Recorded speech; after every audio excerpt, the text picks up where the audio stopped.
2차전지 세계 1위 이 종목은 에코프로비엠보다 훨씬 더 많이 오를 겁니다. 오늘 영상 끝까지 집중해 주시고요. 특히나 2차전지 배터리 투자자분들은 더 집중을 해 주시길 바라겠습니다. 주식 스터디입니다.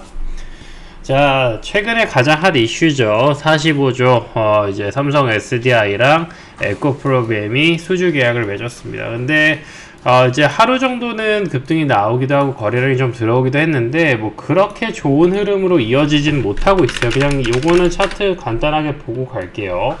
일단 뭐 삼성 SDI 입장에서도 지금 현재 엄청나게 저가 그 주가를 많이 뱉어내고 있고, 지금 뭐 이게 사실 삼성 SDI 입장에서는 그냥 구매하는 입장이다 보니까 뭐 이게 호재로서 작용하기는 뭐 크게 어려운 상황인 거고, 그러면은 이제 판매한 에코프로비엠이라도 잘 가져야 되는데, 어제 뭐 종가가 15% 마감이긴 한데 오늘은 뭐 장이 좋지 못하니까 이제 음봉을 나오고 오히려 물량을 소화하는 느낌, 이 윗꼬리가 나올 때마다 기존의 이식 매물들이 털리는 느낌이 들어요. 오히려 이제 이런 부분 때문에 적정 주가를 잘 찾아가는 것 같고, 또다시 한번 또 기회가 오는 것 같기는 하지만 현재로서는 시장이 그렇게 호재로 받아들이지 않고 있다라는 것이죠. 이렇게 뭐 30만에서 32만 가면서 기존에 현재 시가총액이 5, 60조까지 가다가 지금은 30조 원대에 있어요. 이런 상황인데, 기존에 이거 에코프로비엠이 처음으로 수주 10조 원을 터뜨렸을 때를 잘 기억하셔야 됩니다. 이 10조 원 수주가 터지면서 시가총액이 10조까지 올라오게 된 건데, 지금은 44조 원 수주가 나왔는데, 요 내용을 조금 더 보면은 양사 최고 공급 계약 체결하고 이제 공급 금액이 이제 평균 기간 44조 원, 그러니까 5년 동안 44조 원, 그러니까 1년을 두고 10조가 좀 안 되는 금액이 매출이 증가할 수 있다는 내용이고, 또 이걸 보면은 5년간 총 계약 금액이 43조인데 이미 기존에 발생하고 있는 에코프로비엠의 삼성 SDI 항 매출이 그대로 플러스 43조가 전부 다 되는 게 아니라 점진적으로 대체한다. 그러니까 어찌됐든 간에 사실 이 삼성 SDI 입장에서는 제가 봤을 때는요, 현재 니켈 가격이 폭락이죠.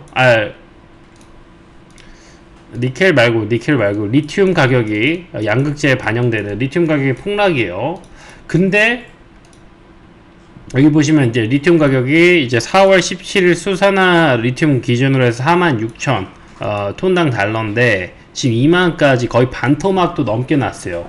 반토막도 넘게 났는데 삼성 SDI가 이렇게 다시 44조 원 하면서 아마 이제 단가 같은 걸 수정을 했을 겁니다. 왜냐면 이때 그 전에 그 계약을 했을 때는 리튬 가격이 비싸기 때문에 양극재 가격도 비싸게 판매가 됐었거든요. 근데 이제 삼성 SDI 입장에서는 이렇게 원자재 그 소재 가격이 반토막이 났는데 이거를 또 그 가격으로 해주긴 좀 그런 거예요. 대신에 우리가 추가 수주를 조금 더 해줄 테니까 기존 물량은 어느 정도 대체하는 내용으로 협의를 봤다라고 저는 생각을 합니다. 일단 뭐 내용이 나온 거에서는 이게 맞는 내용이에요. 그렇기 때문에 삼성 SDI 입장에서는 매출을 조금 더 찍어주고 기존의 이익 측면에서 좀 손해 보던 것들, 그리고 이렇게 리튬 가격이 빠지면서 지금 계약하는 거는 오히려 저점에 들어가는 입장이 될 수도 있는 거예요. 삼성 SDI가 그러니까 슈퍼 을이 될 수 있는 거예요. 슈퍼 을이.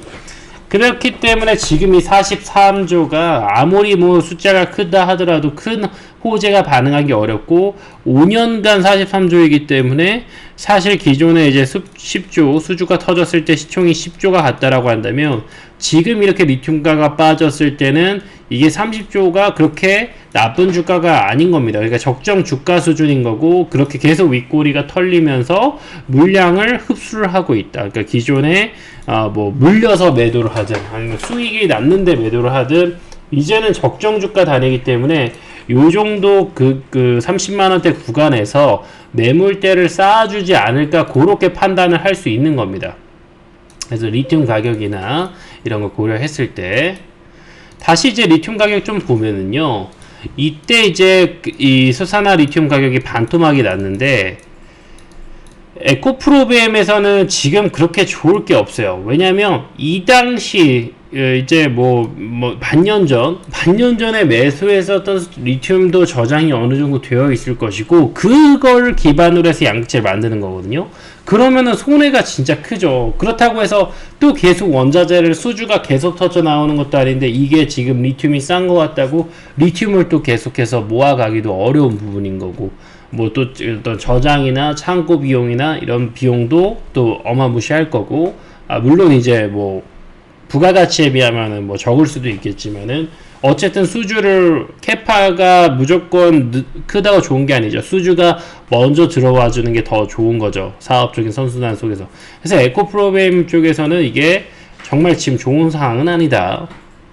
근데 이런 상황에서 미국이 중국의 25% 이상 합작사를 보조금 제외하는 걸 걸었어요. 제가 봤을 때 이거는 거의 한국을 저격하는 거 아닌가, 그렇게 생각이 들었습니다. 미국 정부가 중국에 있는 모든 기업을 사실상 미국 전기차 보조금 대상에서 제외를 했고, 이거는 뭐 기존에도 잘 알고 있었던 부분인데, 미국이나 제3국 등 중국 밖에서 외국 기업과 합작사를 설립할 경우에도 합작사 지분이 25% 이상이면, 그러니까 우회를 해가지고 사실상 중국 자본인데 우회를 해서 들어오는 거 전부 다 이제 보조금 제외로 해버리겠다. 그러면 미국 입장에서는 단가 경쟁에서 25%를 이득을 보고 들어가니까 다른 애들이 들어올 때 정말 어려운 거고, 일단은 중국이 이런 배터리나 전기차 시장에서 사실상 넘버원이에요. 근데 시장에서 미국에서 받아들이지 않았고 단가 경쟁에서 25%를 더 해서 가야 되니까 테슬라나 뭐 이런 부분에 대해서 이기기가 어렵죠, 중국 전기차들이. 그런 상황인데, 근데 우리나라도 사실 이 합작사를 많이 설립했거든요, 우리나라 배터리 기업들이 그동안. 왜냐면 중국은 뭐예요? 원자재 깡패예요. 원자재 깡패고, 특히나 2차전지 소재에 대한 원자재를 중국이 패권을 확실하게 가지고 있어요. 그래서 우리나라는 이렇게 합작사로 그동안 재미를 많이 봤어요. 뭐 2차전지 뿐만 아니라 과거에 중동 시절에 원유가 깡패이던 시절에는 이제 사우디나 중동에 열심히 건물들, 세계 최고의 건물들 다 올려주고, 세계 최고의 높이, 뭐 크기 이런 거 다 해준 거예요. 호텔이라든지 이런 것들 해주고 나서 이제 원유, 정유에 대한 그런 지원을 받아서 우리가 이제 그 원자재에 대해서 기름 한 방울 안 나는 나라지만은 탑티어급으로 기름을 많이 생산하는 국가가 된 건데, 근데 이제 어찌됐든 간에 지금 그게 중요한 게 아니고, 지금 중국 합작사로 이런 2차전지 위기, 현재 배터리 소재에 대해서 확보를 확실하게 하려고 했던 건데 미국이 또 반대하는 입장이에요. 근데 이게 국내 배터리 업체에서는 상당히 제한적으로 보는 것도 있고, 그럼 지분을 좀 조정해서 가야 된다, 뭐 이렇게 하는 데도 있는데, 지금 여기 이미 언론에서 나온 합작사들은요 다 이미 25%가 넘어요. 거의 다 반반이고 최소 30%가 넘습니다. 일단 공개된 기업들은, 이 지분율이 공개된 기업들은 그렇게 가고, 중국 입장에서도 무슨 뭐 10% 20%짜리 합작법인으로 애초에 이런 걸 떠났을 때 할 이유가 없어요. 그렇기 때문에 뭐 중국이 돈이 없습니까? 그게 아니잖아요. 그런데 어찌됐든 간에 지금 공개된 기업들 합작법인들은 전부 다 미국의 이 제한 대상이 된다. 보조금 지원 제한 대상이 된다. 하지만 또 위기는 기회죠. 한국의 소재 기업에겐 또 역으로 호재가 될 수 있다. 뭐 전기차 시장이 위축이 될 수도 있겠지만, 기본적으로는 또 이 캐파를 가져올 수 있을 수혜를 보는 기업도 나올 수가 있다라는 겁니다. 우리는 투자자 입장이기 때문에 아무리 뭐 상황이나 매크로가 안 좋다 하더라도 또 이렇게 쥐구멍에도 뜨는 볕을 우리가 볼 필요가 있겠죠. 그래서 중국을 완전히 배제를 하지만 국내 기업에겐 기회가 될 수 있다는 거. 국내 전기차가 미국에서 두 번째로 잘 팔리는 이유도 중국 애들이 제대로 진출하지 않았기 때문에 사실 우리 현대기아차가 미국에서 전기차로 잘 팔릴 수 있는 이유예요. 테슬라 다음으로. 그렇기 때문에 이번에도 이런 소재나 배터리 기업들이 미국에 진출을 해낼 수 있다라면 우리나라 기업에는 또 기회가 될 수도 있다라는 겁니다. 물론 기존의 합작법인을 설립했던 기업에게는 좀 안타까운 일이지만, 그들도 뭐 지분율을 조정한다라든지 해가지고도 방법을 만들어낼 수도 있겠죠.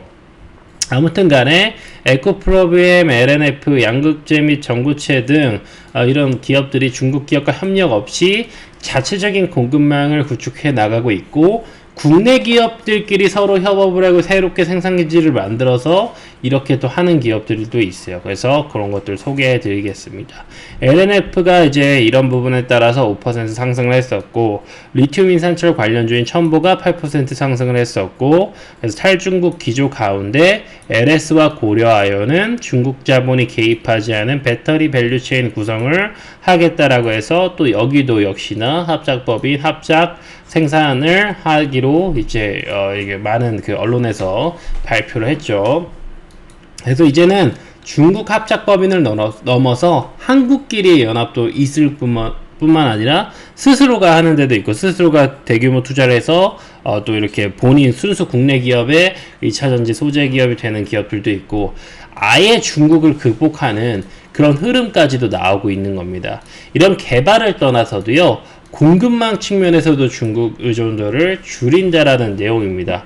LG에너지솔루션, SK온, 포스코퓨처엠 현재 추진하고 있는 합작사 지분을 조정한다라는 것이고, 중국 의존도 계속 줄여간다. 그래서 그런 노력들을 2021년부터 칠레, 호주, 미국, 독일 광물업체들과 공급계약 맺어왔고, SK온도 레이크 리소스 지분 10% 투자해서 호주 리튬을 공급받는다. 아까 양극재 만들 때 필요했었죠. 자, 포스코도 리튬 매장량 세계 3위인 염호를 인수를 했었다라는 것이고, 요렇게 리튬 공급망 구축하고 있다라는 것들, 중국 의존도가 높은 광물들의 경우 수입처를 다변하기 위해 노력해왔다. 이게 왜 그러죠? 우리가 그동안 중국한테 맞은 적이 많아서 그래요. 중국한테 맞은 적이 많았기 때문에. 우리나라 대기업들 1997년 IMF, 2008년 금융위기 겪으면서 뭐를 알았어요? 아무리 업이 잘 돼도 현금이 중요하다는 걸 알았어요.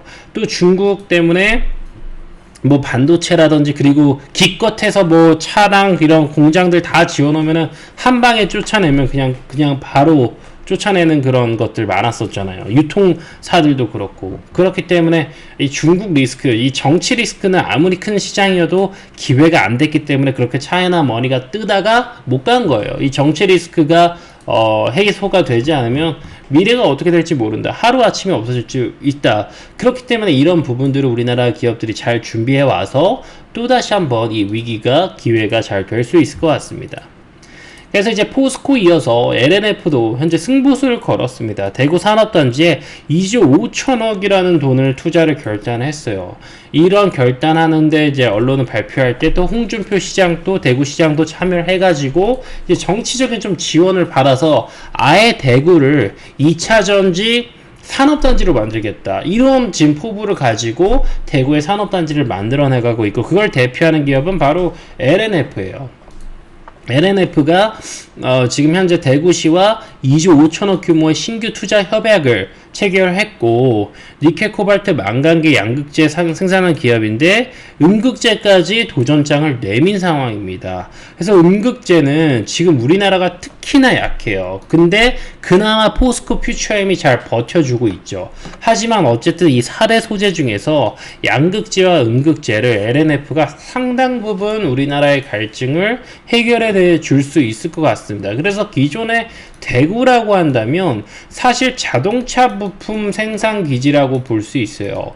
대구, 그리고 대구랑 가까운 경산 같은 도시에서 굉장히 자동차 부품 종목들, 상장사들도 되게 많이 있습니다. 그러니까 그렇게 잘 드러나지 않은 현대 기아차 밸류체인 어떤 거래처들, 그런 기업들이 많이 있어요. 그러니까 이런 기존에도 자동차 베이스로 잘 성장한 도시가 지금은 좀 사양 도시가 됐잖아요. 근데 이렇게 2차 전지 산업단지가 들어오면서 새로운 일자리 성장 동력을 딱 대구시에 두면은 또 이렇게 지자체의 도움을 받아서 이런 LNF 기업이 크게 성장하면 우리나라의 국부를 많이 벌어올 수 있을 것 같다. 그래서 하이니켈 양극재 생산 기업인데 음극재랑 LFP 최근에도 각광받고 있는 게 훨씬 더 안정성이 뛰어나다고 해서 LFP 양극재가 더 각광을 받고 있는데, 이렇게 포트폴리오를 넓혀 간다면 LNF는 단숨에 한 번에 뜬 그런 2차전지 기업이 아니라 이제는 더더욱 탄탄한 기업이 돼서 우리나라 경제에 많은 이바지를 할 수 있겠죠. 물론 그 기업 자체도 열심히 클 겁니다. 아까 전에 음극재, 포스코 퓨처엠 말씀드렸죠. 우리나라에서는 중국 의존도를 낮추기 위해서 먼저 노력하고 있던 기업이 있습니다. 바로 포스코 퓨처엠입니다. 그래서 현재 이렇게 응급제 열심히 생산하고 있고 2030년까지 37만 톤까지 끌어올린다라는 목표를 가지고 있습니다. 현재 포항 쪽으로 해서 캐파를 계속 늘려가고 있고 생산 공장을 추가로 건설할 계획인 상태에서 OCI 홀딩스와 P&O 캐피탈 칼이라는 지금 JV 합작 법인을 만들어서 배터리 음극재 코팅용 피치 생산, 그러니까 밸류 체인을 다 가져오겠다라는 거고 여기에 참여하고 있는 OCI 홀딩스까지 여러분들 보시면 좋을 것 같습니다.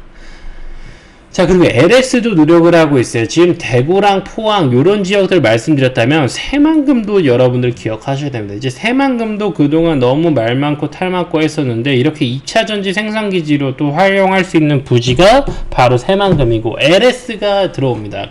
LS도 오랜 기간 좀 그 그룹사가 그렇게 성장 동력이 뚜렷하다라고 보여준 적이 없었는데 이번에 케이블이 다시 또 대박이 나면서 2차 전지 사업까지 된다면 LS에게도 큰 기회가 올 수 있을 것 같습니다. 그래서 LS도 마찬가지로 지자체의 도움을 받아서 새만금 개발청이랑 군산시 농어촌 공사와 함께 2차 전지 고순도 금속 화합물 생산 시설 건립을 위한 투자 협약을 체결을 했고요. 이렇게 되면 이제 제대로 본격적으로 들어가는 거 사업도 이제 국회의원까지 다 들어오면서 2029년부터 생산을 시작할 예정이고 황산, 니켈, 망간, 코발트, 리튬, 2차전지 양극재 주요 소재 그리고 전기차 80만 대 공급할 수 있는 캐파. 그래서 우리나라에서 소재 국산화를 이끌어내고 있다. 그리고 또 뭐예요? LNF, 방금 말씀드린 LNF와 같이 합작법인을 통해서 이렇게 새만금의 투자가 이미 들어간 바가 있는데 추가적인 밸류 체인을 늘려가면서 LS, LNF 역시나 합심해서 우리나라의 그런 소재 국산화에 많은 도움을 줄 수 있을 것 같습니다. 지역 경제도 이바지하고 그러면서도 본인들의 성장도 볼 수 있습니다. 이렇게 에코프로비엠 같은 제2의 에코프로비엠 같은 회사들이 많이 나올 수 있다라는 것이고요. 그렇기 때문에 현재 시총 2조짜리 LS, 포스코 퓨처엠 포스코 퓨처엠은 이미 거의 에코프로비엠만큼 컸죠. 이미 25조까지 컸고 차트도 비슷해서 한두 번 큰 상승 나오면 에코프로비엠까지 또 이렇게 제칠 수가 있는 상황이에요. 그래서 포스코 퓨처엠은 이미 잘 알려져 있는 소재 국산화 기업이기 때문에 차라리 이제 LNF를 다시 한번 보시면 어떨까 싶고요. 이제 시총 6조고 많이 빠졌죠. 그렇기 때문에 LNF 다시 보시면 어떨까 싶고 이제 2025년만 됐을 때도 현재 영업이 5천억은 뽑아낼 수 있어서 매출도 10조 가까이 나올 수 있는 그 컨센이기 때문에 이제는 주가가 적정 밸류고 다시 이제 상승 턴을 잡는 이런 자리에서 한다면 기존 고가를 충분히 뚫어낼 수 있는 그런 저력을 가지고 있는 기업이고요. 아까 전에 이제 합작법인 포스코랑 같이 하고 있는 OCI 홀딩스도 2차전지 밸류 체인으로서 보시면 좋을 것 같고 현재 주봉상 박스권 오랜 기간 힘을 모은 상태라서 충분히 저평가 메리트도 있고 기존의 태양광 관련된 내용들까지 해가지고도 부각받을 수 있는 지주사고요. 2차전지는 에코프로가 날라갔던 것처럼 2차전지가 붙은다고 한다면 제대로 성장 사이클에서는 지주사도 충분히 수혜를 받을 수 있습니다.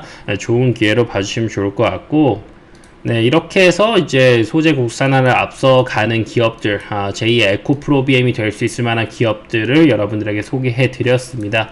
좋은 내용, 좋은 기업 있는 종목들, 성장 전망 좋은 기업들을 투자하신다면 우리 경제까지도 도움을 준다라는 그런 마인드로 좀 거국적인 마인드로 투자하신다면 여러분들의 장기 투자에서 더 큰 성장, 더 큰 성공 확률을 높일 수 있을 그런 마인드라고 생각을 하고요. 현재 주식 스터디를 이 링크를 통해서 트렌드 있는 정보들 그리고 거시경제 금융 모든 부분에 대해서 스터디를 하고 있습니다. 당연히 100% 무료로 진행을 하고 있고요. 또 워낙 트렌드 있는 정보를 웬만하면 저점에서 부각받기 전에 여러분들에게 공부해서 공유를 드리다 보니까 이렇게 꾸준하게 수익도 잘 나고 있어요. 꾸준하게 수익 잘 나고 있고 최근에도 이런 뭐 개별주도 다 스터디합니다. 이런 큰 종목뿐만 아니라 개별주까지. 그래서 하락장 할 거 없이 매일같이 트렌드 있는 정보로 공부를 하다 보니까 매일같이 좋은 수익이 다 잘 나고 있어요. 그래서 주식은 정보 싸움이고 공부하고 그런 수익과 직결될 수 있는 재료들을 꾸준하게 계속 빅데이터 아카이브를 쌓아가는 게 유일한 정답이라고 생각합니다. 그래서 같이 공부하실 분들은 링크로 넘어오시면 도움 받으실 수 있으니까 들어오시고요. 구독과 좋아요도 꼭 부탁드리겠습니다. 주식 스터디였습니다.